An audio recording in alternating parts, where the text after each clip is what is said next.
வணக்கம் என்னாரே நட்புகளே, சகோதர சகோதரிகளே எல்லாருமே எதிர்பார்ப்போடு இருந்திருப்பீங்க. நைட் என்ன சூர்யாவோட லைவ் 9 மணி லைவை காணா, 10 மணிக்கு மாமா வரல, என்ன ஆச்சு?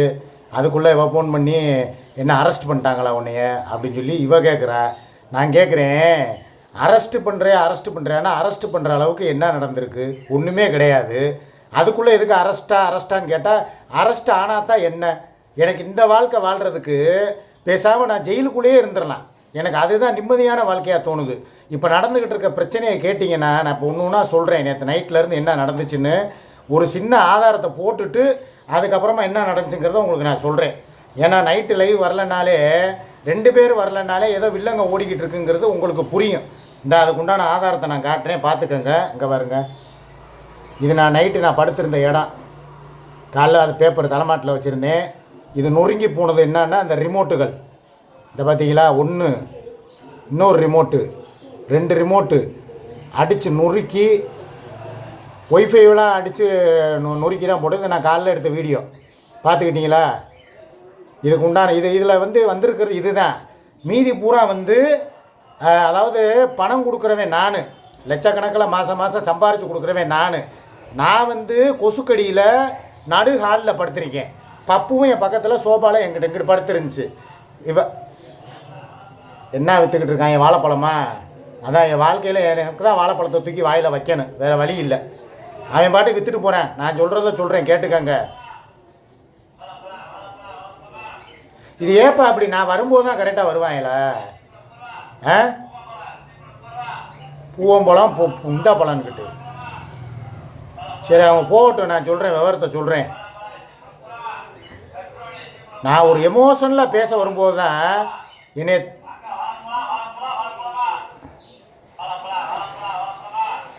அதாவது பணம் மாதம் லட்சம்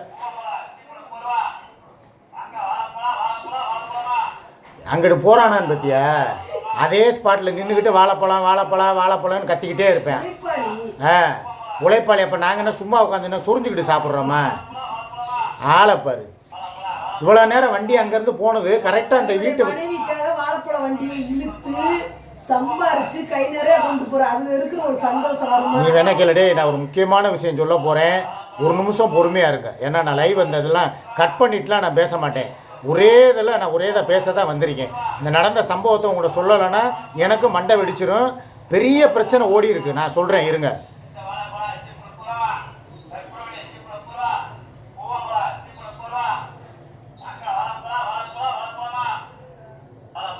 வேறு அந்த ஜன்னலை திறந்து அவரை கொஞ்சம் அங்கிட்டு போக சொல்லு. அப்படிலாம் சொல்ல முடியாது. இல்லை, நீயாவது கீழே போய் வாழைப்பழம் வாங்குற மாதிரி அவரை ஆஃப் பண்ணுப்பா. நான் பேச வந்ததே மறந்துடுவேன். நான் பிரச்சனை என்ன, நாங்கள் நல்லா கேட்டுக்கங்க. இவளை வீடு காலி பண்ணி இப்போ என் மையன் பற்றி விட்டான். நடந்த விஷயம் தான். இவன் அங்கே போனா அந்த கேக்கு வெட்டினா அந்த பிரச்சனைகள்லாம் ஓடிச்சு. நானும் என் மையன்ட்ட பட்டனை போட்டு விட்டேன். இதெல்லாம் ஒரு மாதிரி முடிஞ்சு போச்சு. அவன் அதோடைய பலன் என்ன? இவளை வீட்டை விட்டு துரத்திட்டான். வீடை தாண்டி இங்கே எங்கள் அம்மா வீட்டில் 1 வாரம் 10 நாளாக டேரா போட்டுக்கிட்டு போக மாட்டேங்கிறா. திடீர்னு பார்த்தா சம்மந்தக்காரம்மா வீட்டுக்கு போயிட்டு அப்புறம் இங்கே வந்துடுறது, 2 நாள் இங்கே இருக்கிறது, 2 நாள் அங்கே போகிறது, இப்படியே இழுத்துக்கிட்டே கிடக்குறா. இப்போ என்ன கேட்குறா? எனக்கு ஒரு வீடு வேணும், சொந்தத்துக்கு இல்லை, வாடகைக்கு ஒரு 30 ரூபா 50 ரூபா அட்வான்ஸ் கொடுத்து ஒரு வீடை பிடிச்சி கொடுங்கன்னு சொல்லி இவள் கேட்குறா. நான் என்ன பண்ணுறேன்? அவளுக்கு பணம் நகை எல்லாம் அங்கே தான் கொடுக்குறேன், லட்சமாக சம்பாரித்து கொடுக்குறேன். இருந்தாலும் கொத்தடிமை வாழ்க்கை வாழ்கிறேன். இப்போ இவளுக்கு ஒரு செட்டில்மெண்ட் பண்ணணும்னா நான் என்ன கேட்குறேன்? ஒரு வீட்டுக்கு அட்வான்ஸ் ஒரு 30,000 ரூபா கொடுத்து விட்ரு. உன் நகை இருக்குல்லப்பா, ஏதாவது ஒன்று கொடு. ஏன்னா என் வருமானத்தை வர்ற காசை பூரா நகைக்கடைக்காரனுக்கு சீட்டு, ஏழை சீட்டு, இஎம்ஐ 2 வீலருக்கு, காருக்கு, ஏசி, இதுக்கு ஃப்ரிட்ஜுக்கு, வாஷிங் மிஷினுக்கு அப்படின்னு சொல்லி எல்லா காசையுமே என்கிட்ட இருந்து பிடிங்கிடுறான். கடைசியில் எனக்கு மிச்சம் கொஞ்சம் 3 லட்சம் உனக்கு தெரியுமா? வாயை கொடுப்பா. நான் சொல்கிறேன், என்ன பேச விடுப்பா. உனக்கு தெரிஞ்சா பேசலைன்னா பேசாமல் இருப்பா. ஆமாம், என்ன அதை நீயா சொல்லுவியா? 3 லட்சம் 7 லட்சம் உனக்கு கொடுப்பாங்களாக்க? வாயை முடுப்பா. பேச உனக்கு சப்போர்ட் பண்ணி பேச வேணாமா?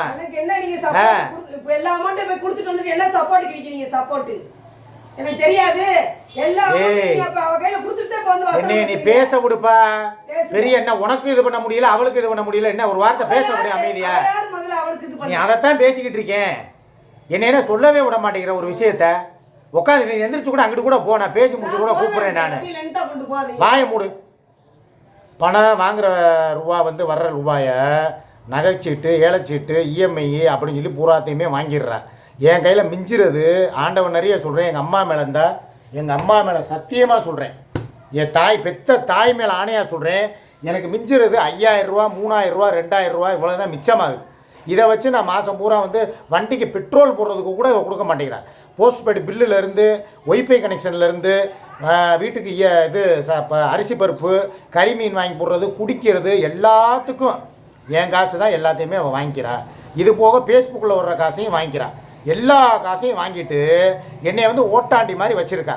எனக்கு ஆத்திரம் அவசரம்னா ஒரு இந்த மாதிரி இந்த வீடு வேணுங்கிறாங்க, ஒரு 30 ரூபா அட்வான்ஸு, ஒரு 50 ரூபா அட்வான்ஸுனால் இது சாதாரண விஷயம்.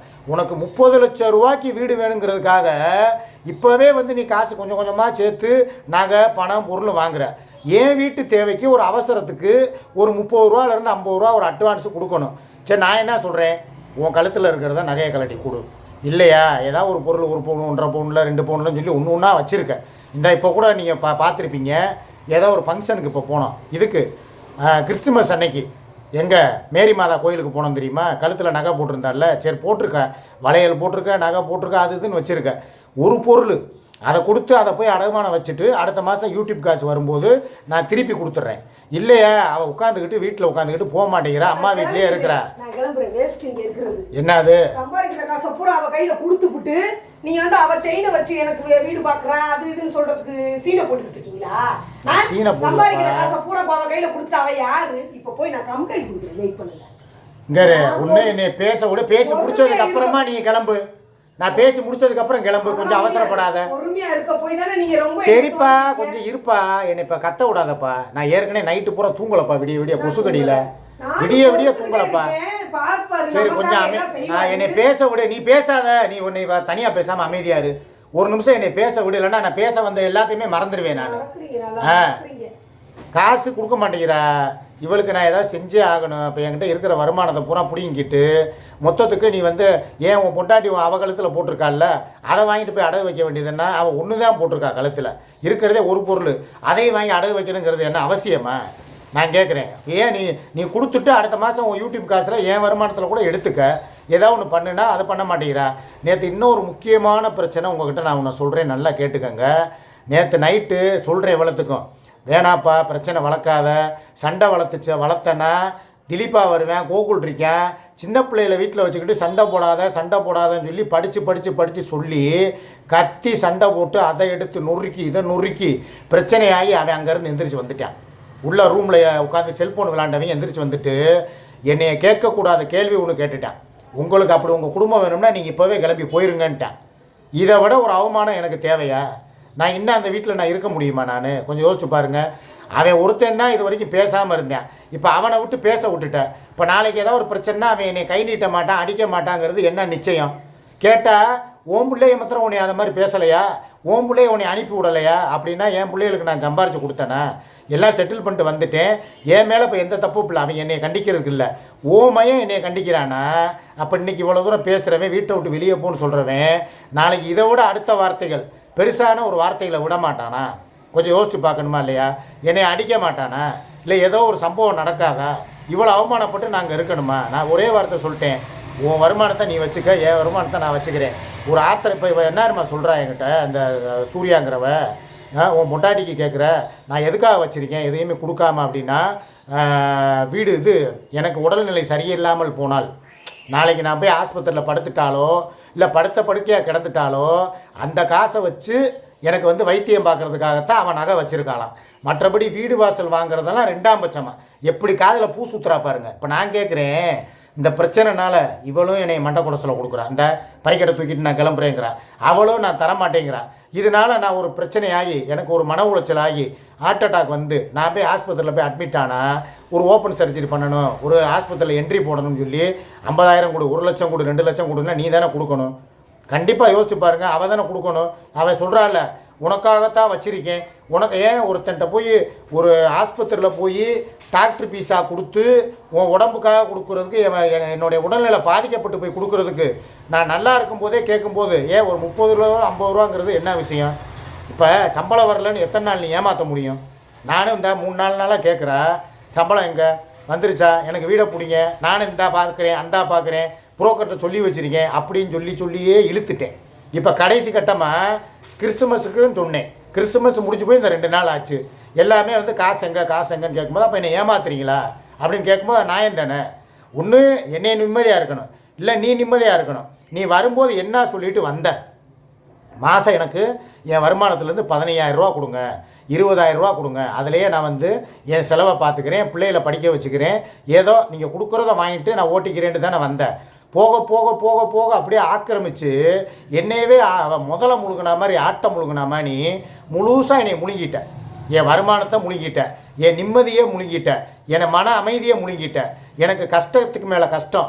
தினம் நேற்று கூட நைட்டுங்க ஒன்றுமே இல்லை, எல்லாத்தையும் எடுத்து வச்சுட்டு பேக்கில் எங்கள் அம்மா மேலே சத்தியமாக சொல்கிறேன், குரான் மேலே ஆணையா, எல்லாமே துணிமணியெல்லாம் பேக்கில் எடுத்து வச்சுட்டு என் மருந்து மாத்திரை டப்பா எல்லாத்தையும் எடுத்து வச்சுட்டு கிளம்புறேன். நீ 2 வீலரில் போகாத, நிப்பாட்டிட்டு போங்க. எதுக்கு? ஏன் வண்டி நான் எடுத்துகிட்டு போவேன்னு சொல்லி பஞ்சாயத்து வைக்க. திருப்பி பார்த்தா நீ கிளம்பி போ. நீ போன ஜோருக்கு நான் இவருக்கு லைவை போட்டு கமிஷனருக்கு ஃபோன் பண்ணுவேன், கமிஷனர் லைவில் எடுப்பேன், எஸ்பி கிட்ட வந்து நான் கம்ப்ளைண்ட் பண்ணுவேன். திருநகர் ஸ்டேஷனுக்கு ஃபோன் பண்ணிட்டான், திருநகர் ஸ்டேஷனுக்கு ஃபோன் பண்ணிட்டான். இந்த எல்லார் மேலே என் தலைமையில் சத்தியமாக சொல்கிறேன், திருநகருக்கு ஃபோன் பண்ணி இந்த மாதிரி தேவி நகரில் ஒரு பிரச்சனை, கொஞ்சம் நீங்கள் கிளம்பி வாங்க, என் கூட இருக்கிறவன் தகராறு பண்ணுறேன் அப்படின்னு சொல்லி ஒரு இதை பண்ணிட்டான். அட்ரஸ் எங்கம்மா சொல்லுங்கம்மா அப்படின்னா, அந்த இருங்க நான் கூப்பிட்றேன்னு சொல்லிட்டு கட் பண்ணிட்டு என்னை அதில் மிரட்டுறான். கண்டிப்பாக அங்கிட்ட அந்த பக்கம் காவல் ஐயா வந்து பேசினார். சரி ரைட்டு வா, 2 பேருமே போவோம், போலீஸ் ஸ்டேஷனில் வச்சு எழுதுவோம், இனிமேல் உனக்கும் எனக்கு எந்த பிரச்சனையும் வரக்கூடாது, என் வருமானத்தில் உனக்கு என்ன வேணும், இப்படியே விட்டுட்டு போயிடுறேன். உங்ககிட்ட போய் வச்சிருக்கிற நகை, நீ போட்டிருக்க சீட்டு, நீ வந்து நகை கடைக்கு வச்ச பாக்கி, இந்த வண்டிக்கு உண்டான 2 வீலர் டியூவு, காருக்கு உண்டான இஎம்ஐ எல்லாமே பிரிட்ஜு எல்லாத்துக்கும் நான் கட்டிக்கிறேன். என்னை இப்படியே ஆள விடு, நான் இந்த பேக்கோடு அப்படியே நான் கிளம்பிடுறேன். என்னை விட்டுருனா அதுவும் விட மாட்டேங்கிறான். நீ போகக்கூடாது, நீ போனோன்னா நான் லைவை போடுவேன். ஏற்கனவே ஒரு விட்ட போட்டா பாருங்கள், ஐயா கமிஷனர் ஐயா என்னை காப்பாற்றுங்க, அக்கா சித்ராக்கா என்னை காப்பாற்றுங்கன்னு கத்துனா பாருங்கள். அதே மாதிரி நேற்று ஒரு பிரச்சனை, ஆனால் எல்லாமே எனக்கு தான். நேற்று கடவுள் மேலே ஆணையாக சொல்கிறேங்க, இந்த என் பப்பு மேலே சத்தியமாக சொல்கிறேன், இந்த இடத்துல காலை தூக்கி நெஞ்சில் ஒரு இங்கே எத்துறா. எனக்கு எப்படி இருக்குன்னு தெரியுமா? ஒருத்தன் அசால்ட்டாக நின்றுக்கிட்டு இருக்கேன், நின்ன இடத்துல காலை தூக்கி, அவன் இருக்கிறதே 3.25 அடி, நான் 5.25 அடி இருக்கேன், காலை தூக்கி இந்த நெஞ்சில் இங்கே எத்துறாங்க.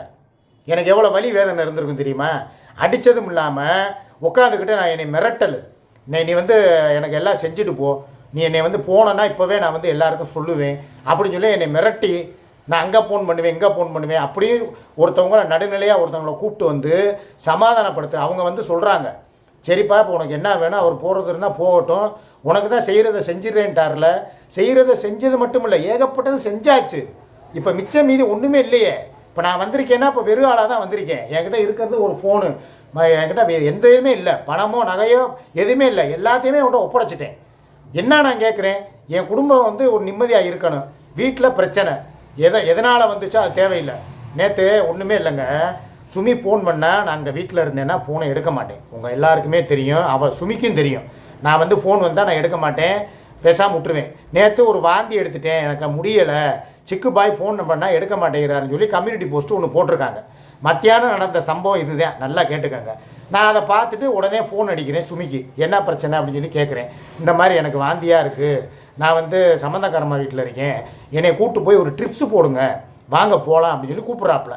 சரின்னு சொல்லிட்டு நான் ஃபோனில் மத்தியானம் பேசிவிட்டு வர்றேப்பா, நான் சாயங்காலமாக லைவ் முடிச்சுட்டு கூட ஆஸ்பத்திரிக்கு போவோம், ட்ரிப்ஸு போடுவோம், இவ்வளோ தான் நான் பேசினேன், வேறு ஒன்றுமே கிடையாது. அதோட கட் பண்ணிட்டு வந்தேன், லைவை போட்டேன், முடித்த ஜோருக்கு அங்கேருந்து எனக்கு ஃபோன், இந்த வீட்டு வாசலை நீ மிதிச்சனா, ஒரு அப்பே ஆத்தாளுக்கு பிறந்தவனாக இருந்தால் நீ வீட்டு வாசலை மிதிக்கக்கூடாதுரா, எச்சக்கலை தேமவனே அப்படின்னு சொல்லி என்னை கெட்ட வார்த்தையில் பேசினான். நான் என்ன பண்ணேன், நேராக போனேன், என் துணிமணி எடுக்கிறதுக்காக போய் வாசலில் நின்றுக்கிட்டு எப்பான்னு கத்துறேன். வீட்டுக்கு உள்பக்கம் பூட்டு போட்டான், திறக்க மாட்டேங்கிறா, ஏய் வெளியே போடா நாயே அப்படிங்கிறா. சரின்னு சொல்லிட்டு நீ இவ்வளோ தானே சொல்லுவேன், நான் இப்படியே கிளம்புறேன் அப்படின்னு சொல்லிட்டு ஒன்றுமே பண்ணல. நான் பப்பு கூட தானே போயிருந்தேன், அப்படியே ரிட்டர்ன் அடித்து அப்படியே வந்துக்கிட்டு இருக்கேன், பைக்கரா வரைக்கும் வந்துட்டேன். திருப்பி ஃபோனு, இங்கே வா செட்டில்மெண்ட் என்னங்கிறத முடிச்சுட்டு போ, இல்லைனா இப்போயே நான் லைவை போடுவேன், பிளாக்மெயில் ஊருப்பட்ட பிளாக்மெயிலுங்க. நீ வரலன்னா நான் என்ன பண்ணுவேன்னு எனக்கே தெரியாது. உன் பேரையும் உன் குடும்பத்தில் உள்ள உங்கள் பேரையும் எழுதி வச்சுட்டு நான் என்ன பண்ணுவேன், நீங்கள் போங்க குடும்பத்தோட ஜெயிலுக்கு போங்க அப்படின்னு சொல்லி என்னை மிரட்டுறேன். சரின்னு சொல்லி ரிட்டர்ன் அங்கேருந்து வர்றேன். வந்ததுக்கப்புறமும் பிரச்சனை. என்னைய போட்டு டார்ச்சர், போகவும் விடணும், இல்லைனா வாழ விடணும், இல்லைனா சாக விடணும். ரெண்டுமே இல்லாமல் போட்டுக்கிட்டு என்னை போட்டு மண்டை மூளையை போட்டு குழப்பக்கூடாது. அதுக்கப்புறம் பார்த்தா வீட்டுக்குள்ளே போகிறேன், அவங்க இருக்காங்க, சண்டை போடாதங்கிறேன், கேட்கல. திருப்பி சண்டை. திருப்பி அவன் என்னை இந்த மாதிரி கேள்வி கேட்கணும்னு அவசியமா? ஒரு சின்ன பையன்கிட்டையெல்லாம் நான் வை வாங்கணும்னு அவசியமா? நான் எவ்வளோ ஒரு கௌரவமாக நான் ஒரு இதாக வாழ்ந்துக்கிட்டு இருந்தவன் இன்றைக்கி ஒரு அடிமை வாழ்க்கை, கொத்தடிமை வாழ்க்கை, பணத்தையும் கொடுத்துட்டு சரி எல்லாத்தையும் வச்சுக்கனாலும் என்னை வெளியே விடுறதும் இல்லை. சரி ஏதோ ஒரு பிரச்சனை, ஒரு உதவி பண்ணுனாலும் உதவி, என் காசை நான் கேட்குறதுக்கு நான் ஏன் இது பண்ணணும்? என் சொந்த காசை நான் சம்பாரித்து கொடுக்குறேன். எதுக்காக சம்பாதிக்கிறோம்? எனக்கு பிரச்சனைனா நான் அதில் செலவு பண்ணுறதுக்கு தானே என் காசு. எல்லா காசையுமே நீ முகாம் போட்டு வச்சுக்கிட்டு எல்லாம் நீ நகை நட்டு வாங்கிட்டு என்னை கடனாளி ஆக்கி விட்டுட்டு என்னை நடுத்தருவில் நிப்பாட்டிட்டு இப்போ என் குடும்பத்துக்கு ஒரு பிரச்சனை அப்படிங்கும்போது அதில் ஒரு சிறு தொகையை கொடுக்குறது கூட உன்னால் முடியலைன்னா இது என்ன நியாயம்? அதுக்கு என்ன இருப்பேன் சொல்கிற? நான் இங்கேருந்து போனதுக்கப்புறம் உன் பொண்டாட்டி எங்கேயாவது அரிப்பெடுத்து போய் அவங்ககிட்ட படுத்துட்டு வருவா, அவளுக்கு போய் மருந்து போட போனியா? அவள் கேட்குற கேள்வி. நான் இவன் என்ன சொல்கிறா, முடியலை, எனக்கு வாமிட் வருது, எனக்கு நான் இந்த மாதிரி ட்ரிப்ஸு ஏற்றணும், உடல்நிலை கண்டிஷன் சரியில்லை, வாங்கன்னு கூப்பிட்றேன். அது உண்மையோ பொய்யோ எனக்கு தெரியாது. நான் சரிப்பாக வர்றேன்றது ஒரு குத்தமா? உன் பொண்டாட்டி இப்படி போய் எங்கிட்டாவது போயிட்டு வருவா, அவளுக்கு அரிப்புக்கு போய் நீ போய் மருந்து போட போறியா? அப்புறம் என்னையே சொல்கிறா, நான் சுமியை தொட்டு இப்போ 6-7 வருஷத்துக்கு மேலே ஆச்சு, இப்போ வரைக்கும் எங்களுக்குள்ளே எந்த ஒரு டச்சும் கிடையாது. அதுக்கு என்னம்மா சொல்கிறா, நீ அங்கே போய் உன் பொண்டாட்டியை வர வச்சு நீ முதல் என்ன சொன்ன, சம்மந்தக்காரம்மா வீடுண்ட, இப்போ கொண்டு போய் உன் பொண்டாட்டியை போய் வீட்டில் விட்டுட்டு வந்தேங்கிற. அப்போ அந்த வண்டியில் அவள் ஏறிட்டாளா? இனிமேல் அந்த வண்டியில் நான் ஏற மாட்டேன், நான் அந்த வண்டியில் உட்கார மாட்டேன், எனக்கு புது வண்டி வாங்கி கொடு அப்படிங்கிறா. இப்போ வாங்கினதே புது வண்டி தான். ஏற்கனவே ஒரு வண்டி வாங்கின வண்டி அன்றைக்கி போய் ஆக்சிடெண்ட் ஆகி வண்டி வேலைக்கு விட்டது இன்னும் எடுக்கலை, அதுவும் என் பேரில் தான் இருக்குது. இப்போ வாங்கின வண்டியில் இவளை ஏறி உட்கார வச்சிட்டேன்னா பின்னால் உடனே அதில் நான் இனிமேல் ஏற மாட்டேன், எனக்கு புது வண்டி வாங்கி கொடு அப்படின்னு சொல்லி அது ஒரு டார்ச்சர். அதுபோக உன் பொண்டாட்டி கூட போய் நீ போய் புழக்கத்தை போட்டு வர்றியா? 2 பேர் அங்கே அவளை போய் விட்டுட்டு அவளை அஜால் குஜால் பண்ணிவிட்டு எல்லாம் முடிச்சுட்டுங்க வர்றியா? இந்த வீட்டுக்குள்ளே நீ ஏறக்கூடாது, குளிக்காமல் ஏறக்கூடாது, என்னென்னலாம் பேசுகிறாங்கிறீங்க. எதுவுமே நடக்கலைப்பா. நான் இப்போ அவள் பாட்டுக்கு அவள் இருக்கா, நான் பாட்டுக்கு நான் இருக்கேன். ஏன் அப்படியே நடந்தா நான் கேட்குறேன், உங்கள்கிட்ட கேட்குறேன், நடந்தா என்ன? அவள் யார்? நான் தாலி கட்டின பொண்டாட்டி, எனக்காக 3 புள்ள பெற்று கொடுத்தவ. ஏன் அவள் கூட நான் படுக்கக்கூடாதுன்னு எதுவும் சட்டம் இருக்கா? நான் எப்படி பார்த்தா உன் கூட தான் நான் படுக்கக்கூடாது. நீ லிவிங் டுகெதர் வாழ்க்கை வாழ்ந்துக்கிட்டு இருக்கிறவ. இது நான் தாலி கட்டின உரிமைப்பட்ட பொண்டாட்டி, இவன் கூட படுக்கக்கூடாதுன்னு எதுவும் ரூல்ஸ் இருக்கா? இல்லை நான் உங்கள்கிட்ட நான் அப்படியே இருந்தாலுமே என்ன தப்பு? அதுக்கும் ஒரு பிரச்சனை பண்ணி நீ குளிக்காமல் வந்திருக்க, நீ வீட்டுக்குள்ளே ஏன் நுழையிற? வெளியே போ. ஏகப்பட்ட பிரச்சனைங்க. எனக்கு இப்போ நான் என்ன சொல்கிறேன்னா, மன உளைச்சலோட உச்சத்தில் நான் இருக்கேன். ஒன்று யாராவது ஒன்று ஏதாவது பண்ணி, இந்த சில பேர் சொல்கிறாங்கல்ல, இவளை ஊரை விட்டு காலி பண்ணு வைப்போம், வீட்டை காலி பண்ண வைப்போம்னு, ஏதாவது ஒன்று செய்யுங்க. உங்களை நான் கேட்டுக்கிறேன், கெஞ்சி கேட்டுக்கிறேன், ஏதாவது ஒன்று பண்ணி அவளை இந்த ஊரை விட்டு அனுப்புங்க. என்னால் முடியலை. நான் எவ்வளவோ முயற்சி பண்ணிட்டேன். சரி, ஒன்று உன் ஊருக்கு போ, இழுப்பூருக்கு போ, இல்லையா திருப்பூருக்கு போ, இல்லையா நீ எங்கே போனாலும் போ, உனக்கு வேண்டியது என்ன? வீடு தானே, இருக்கிற நகை பணம் எல்லாத்தையும் மொத்தமாக சுருட்டிக்கிட்டு நீ வாங்கலை, என்னை ஏமாற்றி தான் வாங்கின. என்னமோ உலக அழகி ஐஸ்வர்யா ராய் மாதிரி பேசுகிறான். என்கிட்ட படுத்ததுக்கு தான் நீ 6 வருஷமாக கொடுத்த. ஏன் நீ ஒரு ஆள், உன் கூட படுத்ததுக்கு நான் 6 வருஷமாக உன் கூட நான் இருந்ததுக்கு என்கிட்ட பல லட்சங்களை நீ ஏமாற்றி பிடுங்குவ. எல்லாத்தையுமே நான் கொடுத்துட்டு என்னை பிளாக்மெயில் வேறு பண்ணுவேன். என் குடும்பத்துக்கு ஒன்று செய்ய விட மாட்டேன், போனாலும் போக மாட்டேன், இருந்துக்கிட்டு இந்த அடுத்து நான் வளர்ந்துட்டேன், கைக்கு மீறின பையன் அவன் நாளைக்கு என்னை கை வைக்க மாட்டாங்கிறது என்ன நிச்சயம்? கொஞ்சம் யோசிச்சு பாருங்கள். இன்றைக்கி உங்கள் குடும்பம் வேணுமா, நீங்கள் வெளியே போங்க அப்படின்னு சொல்லி சொல்லும்போது எனக்கு அந்த இடத்துல எவ்வளோ அவமானமாக இருக்கும். நம்ம பார்க்க வளர்ந்த ஒரு சின்ன பையன் இன்றைக்கி வளர்ந்து நின்றுக்கிட்டு இன்னும் இதே வாய் நாளைக்கு என்னை கை நீட்டாதுன்னு என்ன அர்த்தம்? இதே கை நீளாதா என்ன அர்த்தம்? ஒரு சின்ன பையன்கிட்ட போய் இன்றைக்கி பேச்சு வாங்கிட்டேன், வீட்டை விட்டு வெளியே போ, நீ வீட்டுக்குள்ளே இருக்க வேணாம். எங்கள் அம்மாவுக்கு ஏன் இந்த அவள் பண்ணதெல்லாம் விட்டுட்டாங்க. கோகுலு நல்ல பையன், அவன் அம்மா விடுமான்னு சொல்லி விலைக்கு விடுறான். அத்தா நீ அமைதியாக இருத்தான்னு சொல்லி நான் அங்கிட்டு போய் உட்காருங்கிறேன். ஆனால் இவன் எதையுமே காட்டாமல் அவன் ரூம்குள்ளே இருக்கிறவன்ட்ட போய் டேய் என்னை அதை பண்ண வர்றாரு, இதை பண்ண இல்லாத பொருளாக சொல்லி அவன் உங்களுக்கு பிடிக்கலையா, உங்கள் குடும்பத்தோட கிளம்பி போங்க உங்கள் குடும்பத்துக்கு அப்படின்னு சொல்லி அவன் கேட்குறேன்.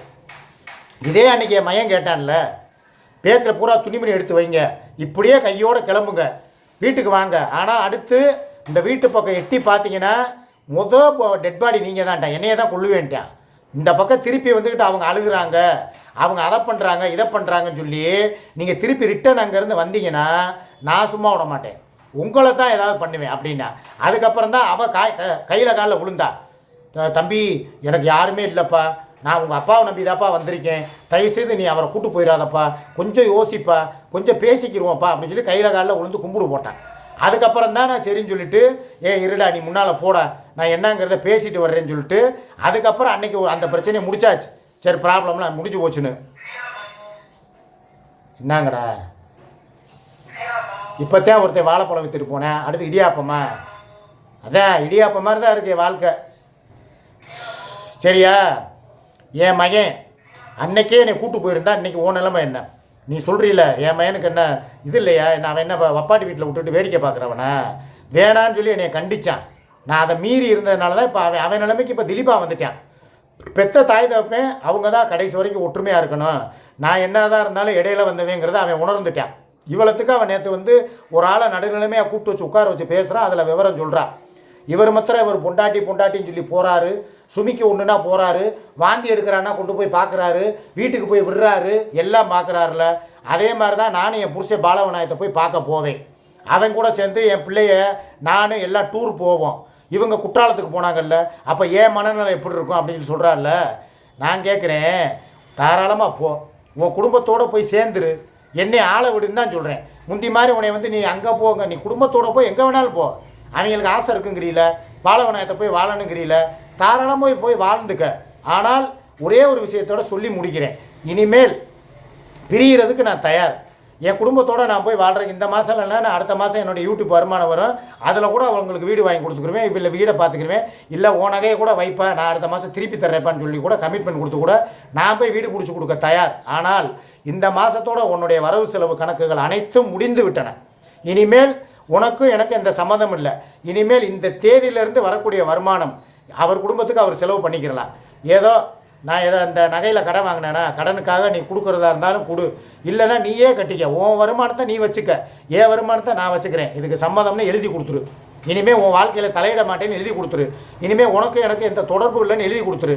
நீ போனாலும் உன்னை வந்து யூடியூப்பில் நான் நாசப்படுத்த மாட்டேன், அசிங்கப்படுத்த மாட்டேன் அப்படின்னு சொல்லி எழுதி கொடுத்துரு, வாக்கு மூலமாக கொடுத்துரு. ஏன்னா நீ வந்து இப்போ நான் எதுக்கு பயப்படுறேன்னா, உட்காந்துக்கிட்டு சரக்கை போட்டு என்னை லைவ்லையோ இல்லை என் குடும்பத்தையோ நீ அப்படி பண்ண இப்படி பண்ண, உன் குடும்பம் நார குடும்பம், உன் குடும்பம் இப்படி, உன் மகன் அப்படி, உன் பிள்ளை அப்படின்னு சொல்லி எங்கள் பிள்ளைகளையோ என் சுமியவோ என்னையவோ கேவலப்படுத்தக்கூடாது.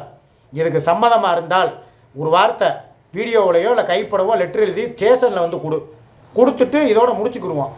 நான் எனக்கு எதுவுமே வேணாம், உங்ககிட்ட இருந்து பாதியை கொடு, நீ மீதியை கொடுலாம் கேட்க மாட்டேன்.